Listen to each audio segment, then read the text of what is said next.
பூமி வெப்பமயமாதலை தடுக்க புவிகாப்பு அறக்கட்டளை ஈஷா நிறுவனம் இணைந்து மயிலாடுதுறையில் 1000 மரக்கன்றுகள் நடும் பணி துவங்கப்பட்டது. மயிலாடுதுறை மாவட்டம் மயிலாடுதுறை அடுத்த ஆறுபாதி கிராமத்தில் புவிகாப்பு அறக்கட்டளை மற்றும் ஈஷா நிறுவனம் இணைந்து 1000 மரக்கன்றுகள் நடும் பணி தொடங்கப்பட்டது. புவிகாப்பு அறக்கட்டளையின் நிறுவனர் இரணியன் மரக்கன்றுகளை நட்டு தொடங்கி வைத்தார். அதனைத் தொடர்ந்து இரணியன் கூறுகையில், தற்போது உள்ள காலகட்டங்களில் புரட்டாசி மாதத்தில் தமிழகத்தில் அதிக மழை பெய்யும்.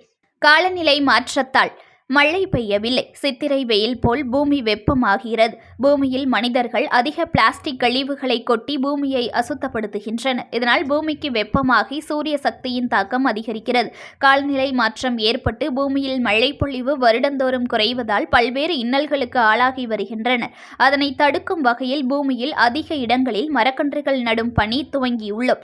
எங்களது இலக்கு 1,00,000க்கும் மேலாக மரக்கன்றுகளை நட வேண்டும் என கூறினார். இந்நிகழ்வில் ஆறுபாதி கிராம மக்கள் இவர்களுடன் இணைந்து மரக்கன்றுகளை நட்டனர். நியூஸ்1 தமிழை லைக் பண்ணுங்க, கமெண்ட் பண்ணுங்க, ஷேர் பண்ணுங்க, மறக்காம சப்ஸ்கிரைப் பண்ணுங்க.